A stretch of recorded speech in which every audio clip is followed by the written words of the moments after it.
Hello everyone, welcome back to my channel. My name is Nita. आज हम fourth class की हिंदी व्याकरण का फोर्थ पार्ट स्टार्ट करने वाले हैं। पार्ट का जो नाम है वो है संज्ञा। संज्ञा को इंग्लिश में नाउन कहते हैं। ठीक है, स्टार्ट करते हैं हम अपना पार्ट यहाँ से। जैसे कि हमने जाना कि संज्ञा को इंग्लिश में नाउन कहते हैं, इसके बारे में हम इस चैप्टर में डिटेल में पढ़ेंगे। ठीक है, स्टार्ट करते हैं। बड़े दिन की छुट्टियों में एक दिन नेहा और आयुष। अब आप ये जो रंगीन जो कलरफुल शब्द हैं, वर्ड्स हैं, ये ज़रूर देखिएगा। फिर बाद में बताती हूँ ये क्यों हम इनको कलरफुल किया गया है। नेहा और आयुष अपने माता पिता के साथ चिड़ियाघर गए। उन्होंने वहाँ हाथी, बंदर, शेर, भालू, चीता, मगरमच्छ, मोर आदि देखे। जब वे बंदरों के पिंजरे के पास पहुँचे तो वे खुशी से उछल पड़े। तब बंदर फल खा रहे थे। नेहा ने बंदरों को केले दिए और थोड़ी देर में उन्होंने एक पार्क में बैठकर खाना खाया। सभी बहुत खुश थे। अब जो ये आप ये कलरफुल जो शब्द देख रहे हो ना, ये पता है क्यों किए गए हैं? ये बताया गया है कि जो शब्द लिखे गए हैं ये किसी न किसी चीज़ के नाम हैं, जानवरों के नाम हैं, बच्चों के नाम हैं, माता पिता एक इन नाम है, फल हैं, जगह का नाम है, एक भाव है। ये सब क्या है? ये कि संज्ञा है। ठीक है, इन शब्दों को कहा गया है संज्ञा। ऊपर के वाक्यों में रंगीन शब्द किसी व्यक्ति, ठीक है, वस्तु, जीव जंतु, स्थान आदि के नाम हैं। इन्हीं नामों को संज्ञा कहा जाता है। ठीक है, जैसे कि मैंने आपको बताया कि जो ये नाम हैं जितने भी, ये जो आदि जो नाम है ना, इनको संज्ञा कहते हैं। चाहे वो कोई व्यक्ति हो, वस्तु हो, जीव जंतु का नाम हो, स्थान हो, तो उनके जो नाम होते हैं उनको ही संज्ञा कहा जाता है। ठीक, आई होप आपको ये चीज़ क्लियर हो गई होगी। नेक्स्ट पेज पे चलते हैं। अब यहाँ पर देखिए आप, नाम अनेक प्रकार के होते हैं। जैसे प्राणियों के नाम, आयुष, नेहा, माता पिता, हाथी, बंदर, शेर। वस्तुओं के नाम, केले, फल, खाना, पिंजरा, टेबल, चेयर, ये क्या है? वस्तुओं के नाम। स्थान के नाम, चिड़ियाघर, park, Jaipur, Delhi, India Gate, ये सब स्थानों के नाम। भाव में क्या क्या आएगा? खुशी, दुख, बुढ़ापा। ठीक है, ये सब एक क्या है? भाव हैं। बचपन, ये भाव है।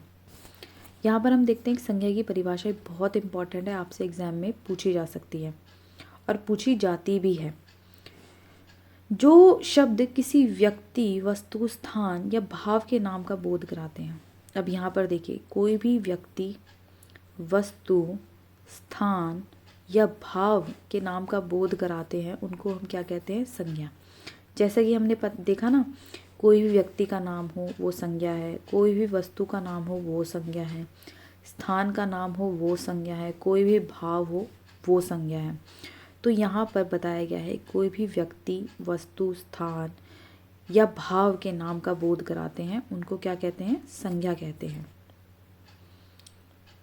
अगले पेज पे चलते हैं। अब यहाँ पर देखिए, संज्ञा के 3 भेद होते हैं। बहुत इंपॉर्टेंट क्वेश्चन है कि संज्ञा के कितने भेद होते हैं? 3 भेद होते हैं। पहला है व्यक्तिवाचक, दूसरा है जातिवाचक और थर्ड है भाववाचक। ये तीनों बहुत इंपॉर्टेंट है आपके एग्ज़ाम पर्सपेक्टिव से। व्यक्तिवाचक संज्ञा क्या होता है? जिस संज्ञा शब्द के द्वारा किसी विशेष प्राणी, वस्तु अथवा स्थान का बोध हो उसे व्यक्तिवाचक संज्ञा कहते हैं। अब हम किसी भी एक पर्टिकुलर चीज़ की बात कर रहे हैं, कुछ भी हो सकता है वो पर्टिकुलर चीज़।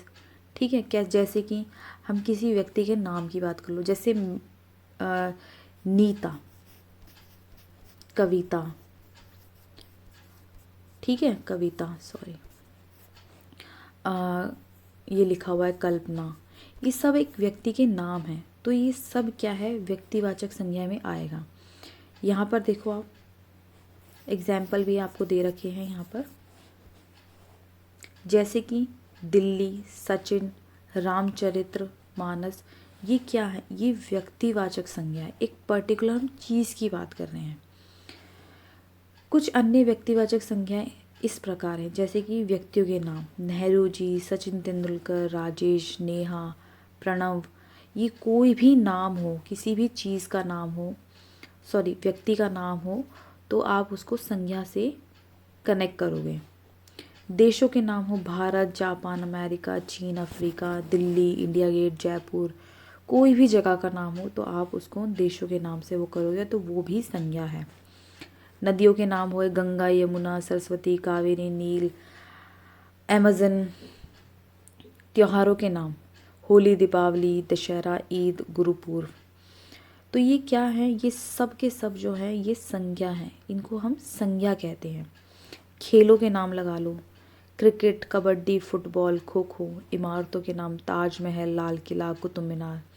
दिन व महीनों के जो नाम होते हैं सोमवार, मंगलवार, जनवरी, फरवरी, ये सब क्या है, ये संज्ञा शब्द हैं। ठीक है, तो आप ये देखिए व्यक्तिवाचक संज्ञा में इन्होंने क्या क्या इंक्लूड किया है, आपको ये पता होना चाहिए। अब जो ये कल्पना चावला है, एक पर्टिकुलर नाम है, एक व्यक्ति का नाम था, तो इसीलिए इनको हम व्यक्तिवाचक संज्ञा में इंक्लूड करेंगे। अब जातिवाचक संज्ञा देखिए। जातिवाचक संज्ञा जिस संज्ञा शब्द के द्वारा किसी संपूर्ण जाति या वर्ग का बोध होता है उसे जातिवाचक संज्ञा कहते हैं, जैसे पुस्तक, नदी, पशु आदि। अब यहाँ पर देखें, जिस भी जाति का, एक प्रॉपर जाति का हम बोध कर रहे हैं, जैसे कि अब डॉक्टर्स हो गए, ठीक है।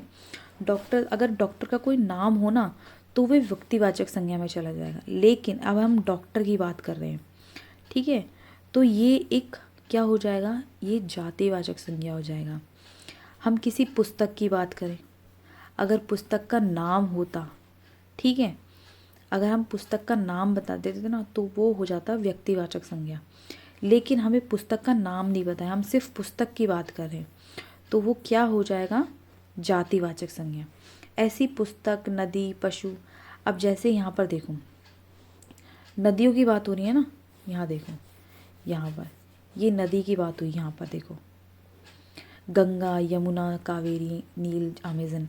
जी नदियों के अगर नाम होते ना तो वो हो जाती है व्यक्तिवाचक संज्ञा, लेकिन यहाँ पर सिर्फ नदी लिखा गया है तो इसलिए हम इसको जातिवाचक संज्ञा में डाला है। भाववाचक संज्ञा किसे कहते हैं, जिस शब्द में किसी गुण, दोष, स्थिति अथवा अवस्था का बोध हो। कोई भी गुण हो सकता है, दोष हो सकता है, स्थिति अथवा अवस्था का बोध हो, उसे भाववाचक संज्ञा कहते हैं, जैसे बचपन, खुशी, बुढ़ापा, वीरता आदि। ये सब क्या हैं, ये एक जो है भाव है, तो इन्हें भाववाचक संज्ञा कहते हैं।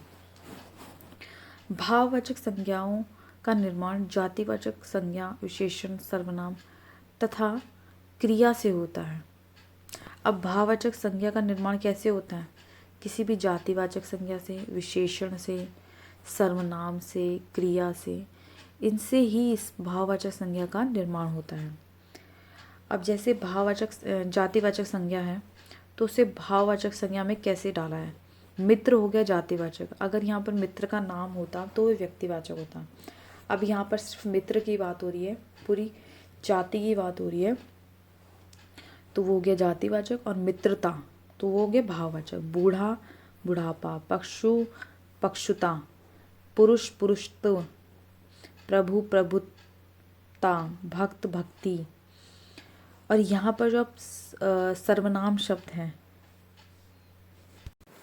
अब जितने भी यहाँ पर जो सर्वनाम शब्द हैं उनसे भाववाचक संज्ञा का बोध होता है, निर्माण होता है, जैसे कि पराया, परायापन, निज, निजित्व, अपना, अपनापन, स्व, स्वत्व, सर्व, सर्वस्व, मम, ममत्व। ये जितने भी जो सर्वनाम शब्द से भाववाचक संज्ञा का जो निर्माण हुआ है इनको हम भाववाचक संज्ञा कहते हैं। जैसे कि यहाँ पर देख लो, आप दिखा दिया है आपको एग्जाम्पल, उदाहरण के तौर पे, तो आपको ये अच्छे से क्लियर हो गया होगा। अगले पेज पे चलते हैं। अब जो विशेषण शब्द से जो भाववाचक संज्ञा का निर्माण हुआ है वो यहाँ पर है, यहाँ पर है, ठीक है। क्रिया से जो भाववाचक संज्ञा का निर्माण हुआ है वो यहाँ पर है, ठीक है। तो आई होप आपको चीज़ें क्लियर हो रही होंगी। हमने सीखा व्यक्ति, वस्तु या स्थान के नाम को संज्ञा कहते हैं। किसी विशेष व्यक्ति, स्थान, वस्तु का नाम जो होता है वो व्यक्तिवाचक संज्ञा कहलाता है। जो संज्ञा शब्द किसी वस्तु, व्यक्ति या स्थान की पूरी जाति का बोध कराए उसे जातिवाचक संज्ञा कहते हैं। गुण, दशा, भाव आदि का बोध कराने वाले शब्द भाववाचक संज्ञा कहलाते हैं। ठीक है, यहाँ पर जो हम प्रश्न देख लेते हैं एक बार, क्या क्या सब पूछा है इसमें। हिंदी व्याकरण में संज्ञा के कितने भेद होते हैं? हिंदी व्याकरण में संज्ञा के 3 भेद होते हैं। कौन कौन से हमने पढ़े हैं? जातिवाचक, व्यक्तिवाचक और भाववाचक। निम्नलिखित में से कौन सा शब्द व्यक्तिवाचक संज्ञा नहीं है? बताइए, कौन सा व्यक्तिवाचक संज्ञा नहीं है? तो व्यक्तिवाचक संज्ञा जो है वो नहीं है, वो है अध्यापक। यहाँ पर अध्यापक का नाम होता ना तो फिर वो व्यक्तिवाचक हो जाता, लेकिन ये एक जाति के बारे में बता रहा है कि पूरी एक जो अध्यापक की जो पूरी जाति है वहाँ पर जातिवाचक संज्ञा हो रही है। ठीक है, निम्नलिखित में से कौन सा शब्द जातिवाचक संज्ञा नहीं है? गंगा। गंगा जो है वो जातिवाचक संज्ञा नहीं है। एक नाम हो रहा है ना, ये नाम लिख किया है यहाँ पर, तो जातिवाचक संज्ञा नहीं है। बूढ़ा का भाववाचक संज्ञा होता है बुढ़ापा। ठीक है, आई होप आपको जो ये प्रश्न है वो क्लियर हो गए होंगे। ये वाले देख लीजिए अब आप। संज्ञा किसे कहते हैं उदाहरण सहित लिखिए।